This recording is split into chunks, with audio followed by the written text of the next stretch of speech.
lang ng pagbabago sa buhay. And gusto ko lang ng pera. Gusto ko lang yung gano'n. Pero dito ko na-realize na kahit gaanong karami mong pera, kung hindi ka well-guided and yung environment mo hindi God-centered, maliligaw ka talaga eh. So, yung pinaka-na-appreciate ko dito, Jen, bakit nag-stay ako. And alam ko, sama-sama na tayo lifetime nito. So, yun yung pinaka talagang nagpapatibay ng loob ko, yung community na meron tayo. Dahil sa community, meron tayo, well-guided tayo, syempre. Ayan. So, praise God, dahil sa pakikinig ko sa mga mentors, mga coaches natin. Nandun lang naman ako sa dulo dati eh. Nagtatago, nung unang punta ko nga po dito sa Aerolista na yung GM, ayoko kasi sa mga masasayang tao. Ayoko. Masaya rin tao ako. Ano po, GM, ano po, ilag ako sa mga masasayang tao. Ayoko. Totoo ba yan? Yes po. Totoo ba yan? Meron pa lang gano'n, GM. Meron pa lang ganun? Nagtago po ako sa CR doon. Nasa CR lang po ako noon, nagtatago ako, pinatawagan ako nila Coach Faye, Paul, asan ka na? Ang dami makaka-relate sa'yo. Nasa opisina na, nandito na sa JC, pero tahimik lang sila.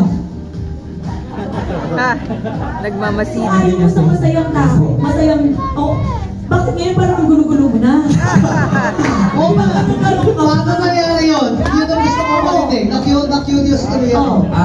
Parang ano lang eh, buti hindi po ako titigilan ng mga kayo po mga mentor, mga coaches, mga GS ng buong community. Hindi nyo ako sinubuan.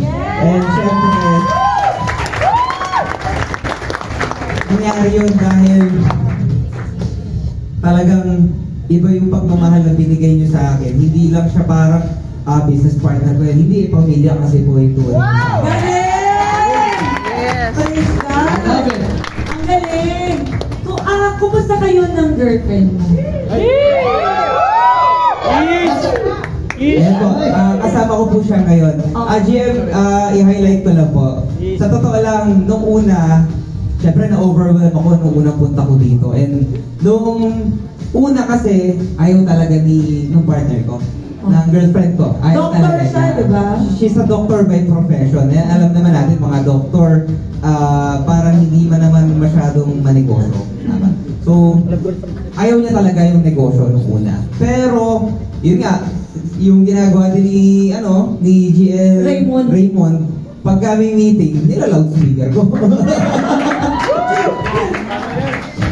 Effective pala yun.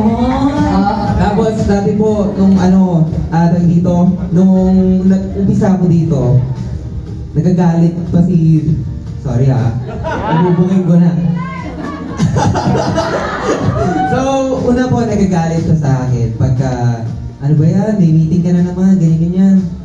Pero ngayon, dati kasi pag tumatawag po siya sa akin, tapos hindi ako makasagot, may meeting na naman. Pero ngayon, pag tumawag siya, at nakasagot ako, galit na sa akin yan. Bakit? Bakit? Bakit wala kang kausap?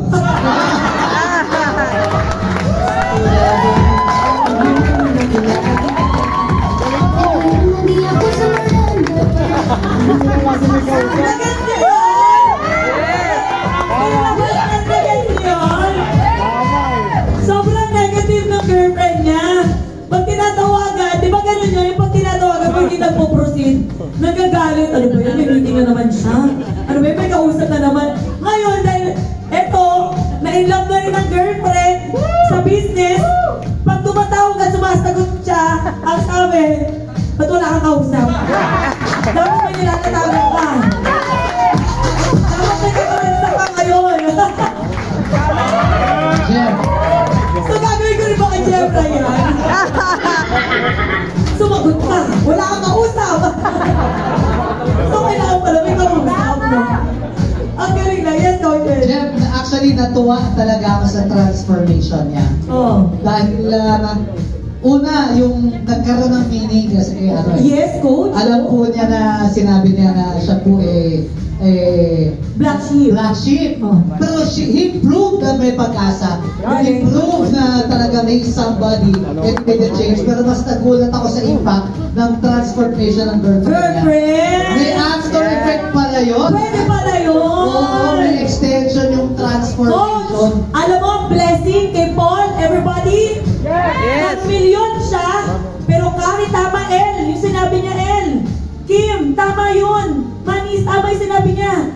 Kahit lumaki income mo, Enzo, kahit lumaki ang income mo, kahit dumami pera mo, kung maling tao ang nasa paligid mo, walang mag-guide sa'yo, mali ikaw ka rin.